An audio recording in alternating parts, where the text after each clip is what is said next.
Hello and welcome to the What Women Want Today podcast. You might be asking yourself right about now, well, what do women want? I mean, we're pretty complex creatures, right? Well, I think we want it all, and I'm here to explore it with you.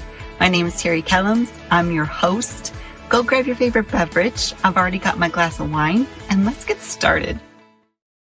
Hello and welcome to episode 52 of What Women Want Today podcast. I am extra excited to be here with you today. Today marks the 1-year anniversary of the podcast, and it feels like a huge milestone for me. I know any of my fellow podcasters listening will understand that feeling for sure. So I'm going to share a couple of facts with you today, a couple of interesting statistics. There are 2 million podcasts and about 48 million episodes. I got those numbers off of Google as of April 2021. So not super current, but it just gives you kind of an idea of how many podcasts are out there. So for me to have produced 52 consecutive weeks, never missing a single week, even when I had COVID at Christmas time, thank goodness I tend to plan ahead my interview shows. It really saved my butt. But I feel like this was a huge accomplishment for me considering all the things that happen in life, you know, holidays and trips and, well, did I even mention moving 9 hours away this past weekend? I feel like I've been moving for the last 3 weeks. Well, actually, because I have. So anyway, was I perfect on every episode? Hell no. But I showed up, and I think sometimes that's all we can ask of ourselves. So it might make a little bit more sense if I tell you this way. Out of the 2 million podcasts that there are only 548,447 that are active. Active meaning they've released a new episode in the past 90 days. That's a big discrepancy between the amount of podcasts that are actually out there for people to grab hold of and the ones that are actively working on their podcasts. And a quick Google search tells me that podcast growth has been drastic and climbing steadily since the early 2000s. And not surprisingly, it grew alongside with the growth of smartphones, Alexa, Google Homes, and all the smart features we have in newer vehicles with the Bluetooth technology and all of that. But about 51% of the population has ever listened to a podcast. And 78% of the population will know exactly what I'm talking about when they ask me what I do and I tell them I produce a weekly podcast show. 39% of U.S. women listen to podcasts. And for whatever reason, this data didn't seem to be available for any country but the U.S. So I do apologize to my listeners outside the U.S. that I don't have that information available. I do know from the analytics I'm able to get from my podcast platform that I do have not only listeners from the United States, but Canada, Mexico, Australia, the United Kingdom, Germany, and Ireland. And most of my audience listens on their smartphone or their smartwatch somewhere between 5 a.m. and 11 p.m. And I know that's a wide window. And interestingly enough, it stays pretty steady out throughout the day, but somehow spikes at the end of the evening. The majority of my listeners, my audience, listen through Apple Podcast, with Spotify being the second most popular platform. And I did switch to a new platform in October last year, so I don't have a full year of data. But since October of 2021 to present, I have had 1,606 listens, and my podcast is ranked in the top 5% globally. On average, 49% of podcast listening occurs at home, and this is probably heavily influenced by the pandemic, I would assume.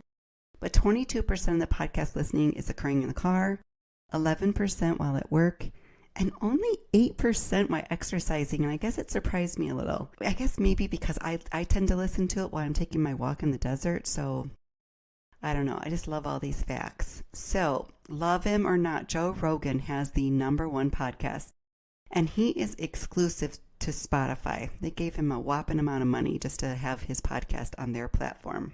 He has had up to 7 million listens on several of his episodes. Now, the average podcast gets 27 listens per episode. The top 1% of podcasts gets about 3,200. And it's hard for me to give a number that I feel really confident about since switching platforms. But I think between the stats that my new one provides for me and Spotify stats, I'm averaging about 75 listens per episode. My previous platform showed Vulnerability, which is episode number 2, as the highest amount of listens. And my current platform shows Rock the Bedroom with Lee Jagger, followed by The Benefits of Hypnotherapy and Resilience, following closely. But to be honest with you, with podcasts, what I see happening is something like this. You stumble upon a podcast, it's either a friend recommends, or you see it on social media, or you hear another show interview someone and you go listen. And it could be episode 100 or episode 1000. But what the listener tends to do is scroll back through the older shows to either binge because they enjoy the podcasters, I don't know, their voice, their style, something about that podcast host just kind of, made them interested in hearing more. So they're either binging or they're just picking through the subject matter that they think they might be interested in. And I've seen some of my older content all of a sudden spike after being published for several months. So that's just kind of my take on what happens a lot of times with podcasts. And if you think about it, it's kind of like Friends. Now, I remember when Friends was first a TV show on, ABC or NBC or wherever it was. I watched them as they were all airing. But lately they've become very popular again to revisit. That's kind of the line I'm drawing between people going back and listening to older podcast episodes and, watching reruns on TV. So another kind of sad statistic is less than 20% of the podcasts that launched in 2021 will even make it an entire year. Comedy, interestingly enough, is the number one genre of podcast, which is so funny because I love comedy. I love going to comedy shows, but I've never listened to a comedy podcast. Maybe I'll have to add that to my to-do list while I'm unpacking boxes this week. News is the second genre that's popular, followed by true crime, sports, and then health and fitness. And podcasts are not going anywhere anytime soon. In fact, the opposite. The forecasters are projecting that total podcast listeners will exceed about 160 million by 2023. And currently, the fastest segment of podcast listeners that are growing are Americans. Again, I don't have the data for other countries, are age 55 plus. So yay for us midlifers. All right, I wanted to go through 5 of my most frequently asked questions. Number 1, why did I decide to do a podcast? So you might expect me to say because I was a huge fan of podcasts and decided to throw my hat in the ring.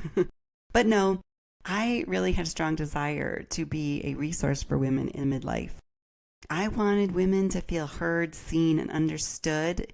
And what better way to have conversations with real life, everyday women who have struggled, pivoted, overcome obstacles, adversity, trauma, and are finding fulfillment and joy and purpose in midlife. I really want to celebrate women from every angle possible. Number 2, do I have a favorite podcast? I really don't have a favorite. I'm very loyal to a few because they are my friends, and I want to support and encourage them as much as I can. But I generally seek out a podcast depending on my mood for the day and how much time I have to listen. Okay, number 3, is having a podcast what I thought it would be? No, not at all. For various reasons. It's a lot tougher than you might imagine. I think the impression might be that we just, push record and we bang out a show. Like it's easy peasy, but there's more time into it than you would imagine, based on like research and marketing and editing, and there's just a lot of little parts that go into it. But with that being said, my favorite part is the people I get to meet. And I have made friends that I would have not otherwise been exposed to, and that, my friend, is huge for me. I really love doing this podcast, even on the tougher days. Okay, number 4, do I make money at it? No. It actually costs me money every month. You have to have quite a big audience and attract sponsors and affiliate programs. And the other way that you can make money is by having a subscription. You might be familiar with that. Apple started that last year. And in my opinion, part of the draw of the podcast platform is that I can listen to a show for a while. So for a while, I was listening to a Marketing Your Business Online podcast. And then when I'm done, when I'm in the mood for a different piece of content, or someone else tells me about a new show, I can navigate away from it for a while and come back. So full disclosure, the only way I've made any money through the podcast is Buy Me a Coffee program and a few bucks that I've made on the occasional Amazon affiliate link that I post like either in the show notes or on social media. It's usually just like a product that I like, or it's been different books and things like that. Okay, question number 5. Are you nervous when you interview people? I was a little nervous at first because there's a lot of moving parts when you're recording. Not only are you trying to really be engaged in the conversation with your guest, but you're also trying to keep track of the questions that you wanted to ask, and you never really know the question that you ask what direction it's going to take. And I used to put a lot of pressure on myself sometimes, and I'll listen to an episode back while I'm editing and think, oh, I should have asked this question, or oh, I shouldn't have said it like that. That didn't make sense. Or I don't know. Some of it just stems from nervousness. I've had a few bloopers. Early on in an episode, I said that my dad abused my stepmom, and I really meant to say my stepdad abused my mom. And I didn't catch it before the show aired, so it went live like that. And recently, I was talking about money. I was talking about if you have a goal to go on vacation to Europe and you could cut back by not eating out 3 times a week. And I meant to say, if I cut it back from 3 times to 1 time, I could save $100 per week, which would be $400 a month if each meal were approximately $50. And of course, I meant it would be me and my husband. And I know I flubbed up the math, but at the end of the day, I don't think anyone really expects me to be perfect. So I just kind of laugh it off and chalk it up to being, a beginner at this. We all are a beginner at something until we're experienced at it, right? So as we wrap up today, I want to say, most of all, a huge thank you to my listeners for your support over the last year. Every review left on Amazon is appreciated. Every time you share an episode, share my posts on social media, every kind message and email I have received it's meant so much to me. I told my husband at the beginning, if I affect one woman's life, I will feel so good about that. And to know I have affected many women's lives, it's just something that gives me the feels. So for 2022, my second year of podcasting, I just plan to keep bringing interesting content. So if you could just continue to support the show by your reviews, social media, if you shop on Amazon and use my links, if you want to use the Buy Me a Coffee program, I will put that link in the show notes today. But let's engage more in 2022. I have the Facebook group and the Instagram account, and I am doing a love challenge for the month of February with a couple of friends. We have a little group chat going on, and we are just going to share and journal something we love each day. When I brought this to my little group of friends, I said, one night we were at a neighbor's house having Taco Tuesday, and I don't remember what it was now, but some dish I brought. I mean, just to have them be so appreciative and give me a compliment on something that I brought over there to share with them and have them enjoy. I just loved it. And so for January, we did a month of gratefulness. And for February, I just want to do a month of love. I want to make sure I'm paying attention to all the just little everyday things that we love.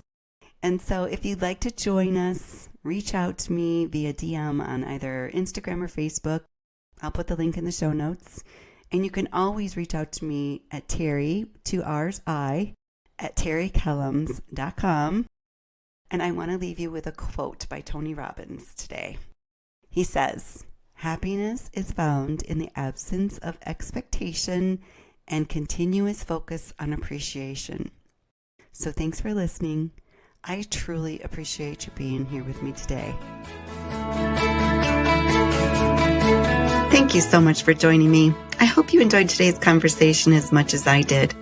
If you'd like to continue the conversation, come on over and join our private Facebook group, What Women Want Today. I'd love to hang out with you some more there.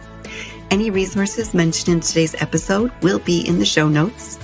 You can find me on Facebook and Instagram at What Women Want Today Podcast, or visit my website at whatwomenwanttoday.com.